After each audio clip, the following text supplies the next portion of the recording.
윤유민 FP부터 좀 들을까요? 일단은 이제 말씀하셨던 것처럼 사실은 좀 개파락으로 시작을 했습니다만 좀 시장이 좀 견조하게 좀 버텨주는 모습을 좀 보여주고 있다는 말씀드릴 수 있을 것 같고요. 특히 코스피 같은 경우는 2,700선, 이제 코스닥 같은 경우는 이제 910선에 대한 확실히 좀 지지 라인이 형성된 것이 아닌가라고 좀 생각을 하고 있고, 뭐 사실 어떻게 보면 이제 새로운 악재는 아닌데 한 세 가지 정도가 계속해서 좀 증시를 짓누르고 있다라고 좀 생각이 드는데요. 일단 네. 뭐 첫 번째로 뭐 금리 인상 관련된 부분들, 그리고 두 번째로는 이제 중국 공세 관련된 부분들, 그다음에 세 번째로는 이제 우크라이나 전쟁 관련돼서 좀 장기화되는 것이 아니냐는 어떤 그런 의문들이 있는데, 사실은 계속되는 어떤 악재가 계속 어떻게 보면 이제 순환매가 돈다라는 형식으로 봤을 때 뭐 어떻게 보면 새로운 건 아닙니다. 다만 이제 좀 돌아가면서 이제 결국 이렇게 성장할 수 있느냐, 이런 어떤 환경에서도 어떻게 보면 경제는 성장할 수 있냐에 대한 어떤 그런 의문이 끊임없이 제기되는 게 아닌가라는 좀 생각이 들고 있고요. 다만 이제 우리나라 같은 경우는 뭐 제가 어제도 말씀드렸지만 이번 주에는 좀 여러 가지 이벤트들이 있습니다. 특히 이제 목요일이 좀 중점적으로 봐야 될 것이 아닌가 좀 생각을 하고 있고, 특히 뭐 옵션 네. 만기일이라든지 뭐 금융통화위원회 어떤 금리 인상 관련된 부분들, 사실 이제 우리나라 금리 인상 같은 경우는 좀 그 증시에 그래도 크게 영향을 미치는 경우는 거의 없었지만, 그래도 확실히 어떤 좀 바로미터가 될 수 있다라고 좀 생각이 들고 있기 때문에 일단 목요일까지 어떤 좀 변동성은 충분히 좀 예상을 하고 보셔야 되지 않을까 좀 말씀을 좀 드려보도록 하겠습니다. 오늘 보니까 윤여민 FP께서 그래도 저희가 시작하기 전에 오늘 이런 얘기 좀 할 것들 골라서 오거든요. 에너토크라는 종목을 하나 넣으셨는데 이것도 원전 관련주죠? 네, 맞습니다. 네, 에너토크는 딱히 주가가 크게 안 움직였네요.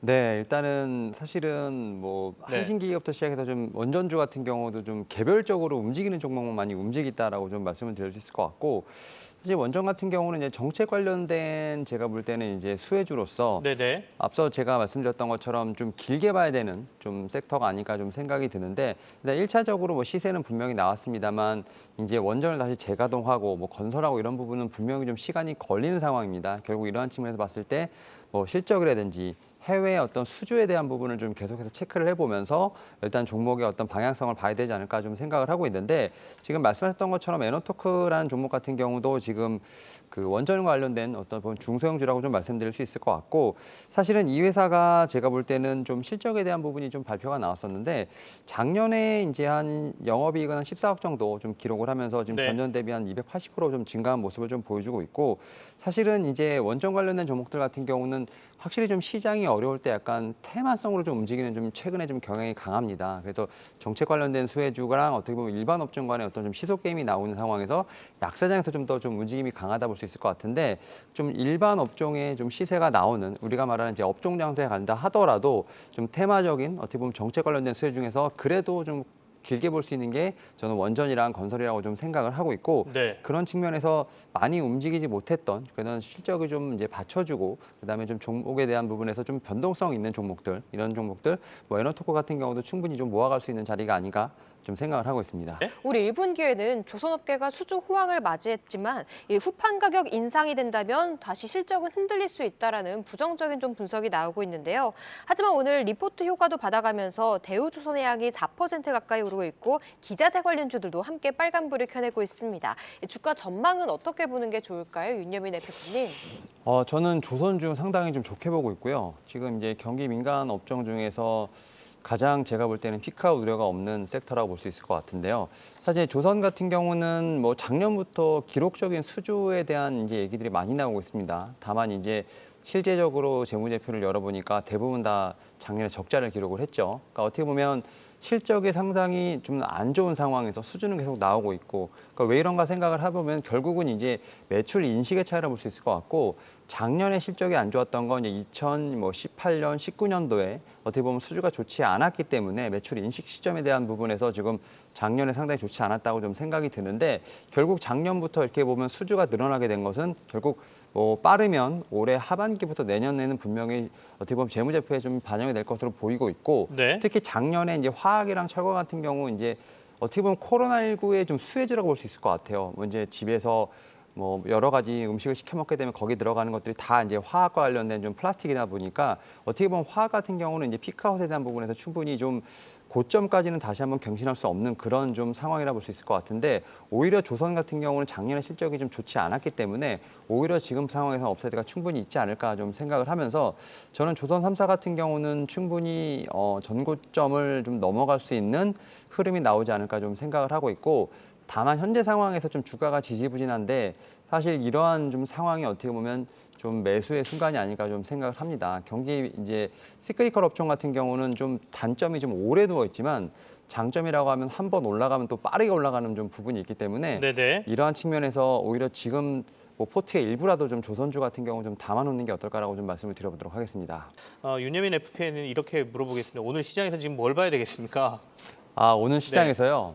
사실은 이제 말씀하셨던 것처럼 이제 좀 지난주부터 사실 좀 재미없죠. 네네. 그리고 앵커님이 좀 말씀하시기 좀 싫어하지만 이제 어떻게 보면 치트키가 하나 있었죠. 쌍용 자동차 관련돼서 네네네.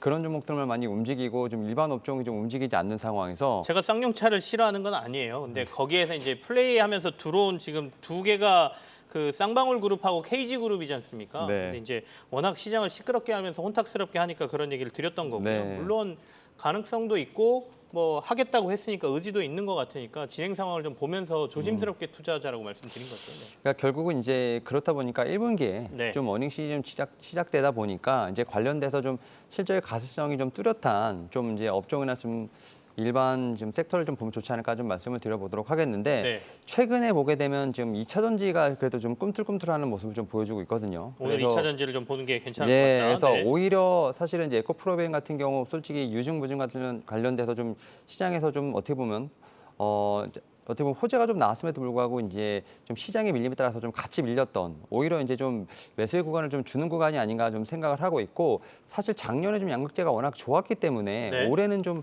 어떻게 보면 양극재 이런 소재보다는 뭐 셀이나 지금 이제 장비 쪽이 좀 더 아웃퍼폼하지 않을까 좀 생각을 하고 있는데 여전히 지금 이제 소재 쪽에 대한 부분에서 좀 시장 컨센서스가 좀 많이 좀 초점이 맞춰져 있다라고 좀 생각이 들고 있고 뭐 LNF라든지 에코프로비엔 같은 좀 양극재 대장주들이 지금 사실은 다시 한번 올라오는 좀 모습을 좀 보여주고 있는 부분이 있기 때문에 결국 이제 업종 장사가 펼쳐진다고 하면 그 이제 앞단에 좀 2차 전지 섹터가 좀 자리 잡지 않을까 좀 생각을 하면서 이제 그 이후에는 이제 제가 볼 때는 좀 반도체도 따라갈 것 같고요. 네. 그리고 실적 가시성이 좀 있는 종목들을 지금은 좀 계속 찾아보면서 좀 그러면서도 이제 주가가 많이 좀 떨어져 있는 그래서 퍼가 좀 상당히 싼 종목들을 좀 찾아보는 게 어떨까라고 좀 저는 생각을 하고 있습니다. 그러면 2차 전지주 중에서 앞서 언급하신 게 이제 에코프로비엠을 대표적으로 말씀을 해주셨어요. 근데 네. 오늘 에코프로비엠 좀 빠지거든요. 그러면 이런 시기에 좀 들어갈 마음을 좀 갖자 이렇게 가도 됩니까? 네, 그래서 저는 이제 뭐 양극재 같은 경우는 이제 에코프로비엠이라든지 뭐 LNF, 이제 코스모 신소재 같은 이런 좀 3대 종목들이 있지 않습니까? 여기다 이제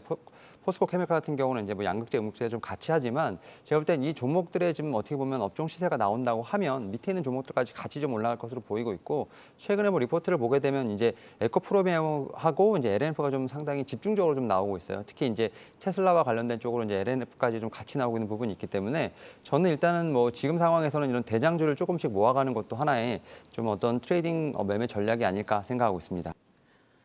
윤여민 FP 오늘 테크인 가져오셨네요. 테크인 얘기 좀 할게요. 어떻습니까? 어떤 기업인가요? 일단은 지금 반도체 핸들러랑 네. 후공정 부품 이제 제조업체라고 좀 말씀을 드릴 수 있을 것 같고요. 지금 이 회사 같은 경우도 지금 분명히 이제 모멘텀, 실적에 대한 모멘텀은 충분히 있지 않을까라는 측면에서 좀 가지고 왔다라고 말씀드릴 수 있을 것 같은데 일단 뭐 실적에 대한 부분을 좀 먼저 말씀을 좀 드려보도록 하겠습니다.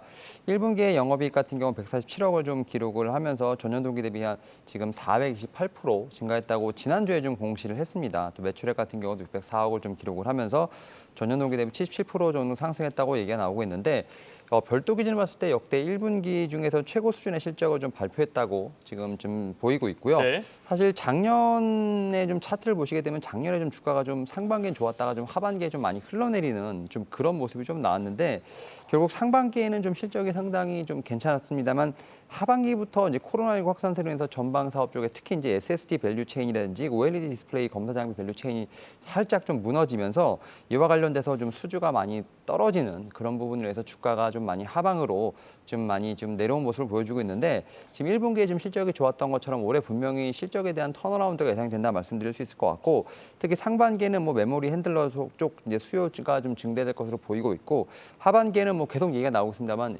DDR5 SSD 관련돼서 좀 수요가 예상된다 말씀드릴 수 있을 것 같습니다. 그리고 제가 반도체를 좀 시켜드릴 때마다 항상 드리는 말씀이 싸다. 그래서 10배 이하로 지금 포워드 PR이 좀 형성되어 있는 부분이 있기 때문에 지금 구간에서도 충분히 좀 모아갈 수 있는 어떤 구간이 아닐까라고 좀 말씀을 드려보도록 하겠습니다.